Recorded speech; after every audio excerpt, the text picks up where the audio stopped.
আগামী ৮ তারিখ আর্জেন্টিনার বিপক্ষে মাঠে নামবে বাংলাদেশ, খেলবে ব্রাজিলের সঙ্গেও। সব ম্যাচ হবে ঢাকাতেই।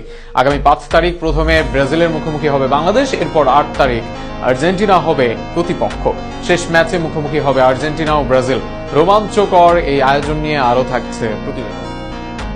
ফুটবল প্রেমীদের জন্য দারুণ এক চমক অপেক্ষা করছে ডিসেম্বরে। লাতিন আমেরিকার দুই পরাশক্তি ব্রাজিল ও আর্জেন্টিনাকে নিয়ে ঢাকায় অনুষ্ঠিত হতে যাচ্ছে আন্তর্জাতিক মানের ফুটবল উৎসব। AFB Latin Bangla super cup football আয়োজনে রয়েছে AF boxing promotion international limited. ৩ জাতির এই প্রতিযোগিতায় জমকালো পর্দা উঠবে আগামী ৫ ডিসেম্বর ঢাকার জাতীয় স্টেডিয়ামে। টুর্নামেন্টের সূচি অনুযায়ী ৫ তারিখ বাংলাদেশ মুখোমুখি হবে লাতিন জায়ান্ট ব্রাজিলের, এরপর ৮ ডিসেম্বর বাংলাদেশের প্রতিপক্ষ আর্জেন্টিনা, আর সর্বশেষ ১১ ডিসেম্বর মাঠ কাঁপাতে একে অপরের বিপক্ষে নামবে ফুটবল ইতিহাসের সবচেয়ে হাই ভোল্টেজ দ্বৈরথ ব্রাজিল ও আর্জেন্টিনা। ৩টি ম্যাচই অনুষ্ঠিত হবে ঢাকাতেই, যা দেশের ফুটবল প্রেমীদের জন্য অনন্য সুযোগ তৈরি করেছে।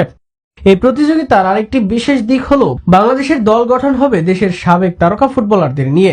৩ জাতির দলই খেলবে নিজেদের জাতীয় জার্সি পরে। আর্জেন্টিনা ও ব্রাজিল ও বাংলাদেশ ফুটবল ন্যাশনাল অ্যাসোসিয়েশন থেকে অনুমোদন পেয়েই এই সিদ্ধান্ত চূড়ান্ত করেছে। এদিকে ব্রাজিল দলকে নেতৃত্ব দিতে বা অনুপ্রাণিত